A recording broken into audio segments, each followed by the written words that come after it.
Have you ever looked back at something you did years ago and thought, why did I do that? Why was I so naive?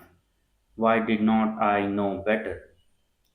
Maybe it was a relationship you stayed in for too long.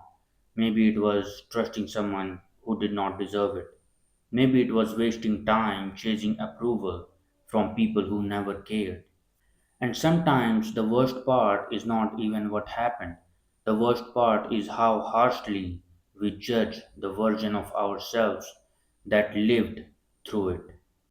We look at our past self like a disappointed parent.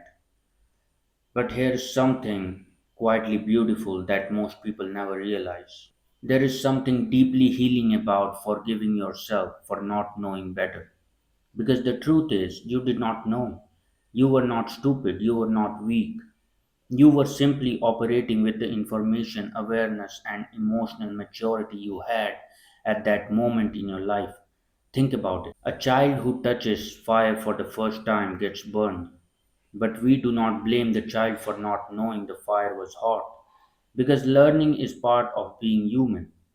Yet, when it comes to our emotional life, we suddenly expect our past self to have wisdom we only gained years later. We expect the version of us who was younger, more vulnerable, more confused, to somehow behave like the person we are today. That is impossible. Your past self was doing the best they could with the tools they had, and sometimes those tools were broken. Maybe nobody taught you healthy boundaries. Maybe nobody showed you what self respect looks like.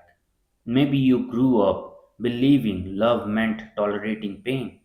Maybe you thought being kind meant never saying no. So you made decisions based on what you believed at the time. And now, years later, you have more clarity. But clarity always comes after experience.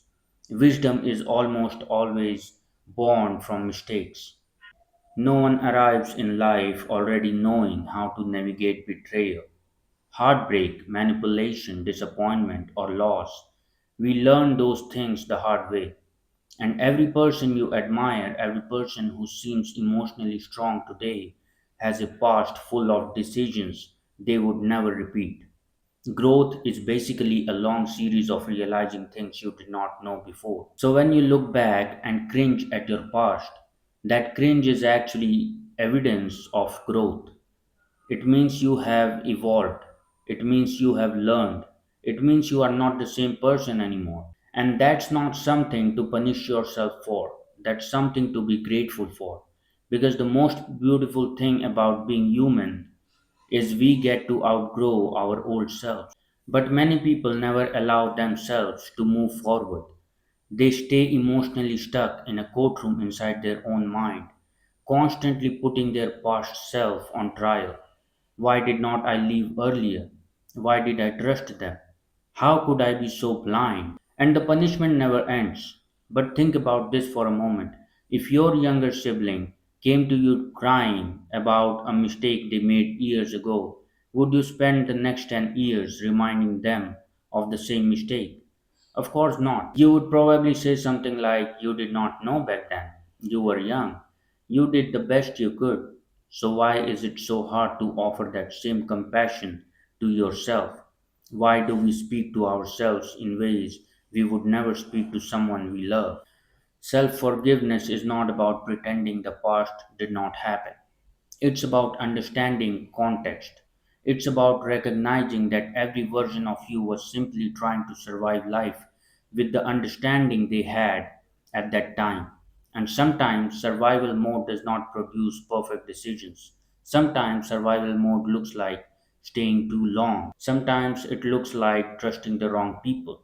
Sometimes it looks like choosing comfort over growth. But even those mistakes serve a purpose because every painful lesson eventually becomes a piece of wisdom you carry forward. The boundaries you have today came from a time you had none. The intuition you trust today came from moments you ignored it. The strength you have today came from situations that once broke you. Your past self was not your enemy, your past self was your teacher. They walked through confusion so you could eventually see clearly. They experienced pain so you could eventually recognize peace. They trusted the wrong people so you could learn who deserves your trust. And if you keep punishing that version of yourself, you miss the entire point of growth. The goal of life is not to be perfect, the goal is to become wiser. And wisdom almost always comes wrapped inside mistakes. So instead of looking back with shame, try looking back with compassion. That younger version of you did not need criticism, they needed guidance. And now you are finally able to give it. You can look at your past and say, I did not know better back then, but I know better now. And that sentence alone is proof of transformation. So if there is something from your past that still haunts you, a decision, a relationship, a moment where you wish you could go back and change things, try this instead. Thank that version of yourself. Thank them for doing the best they could. Thank them for getting you through a chapter you did not yet understand. Because without that version of you, you would not be the person who understands it now. And there is something incredibly beautiful about that. Forgiving yourself for not knowing better is not weakness, it's emotional maturity. It's the moment you stop fighting your past and start honoring the journey that shaped you. And sometimes that forgiveness is the exact thing that finally sets you free.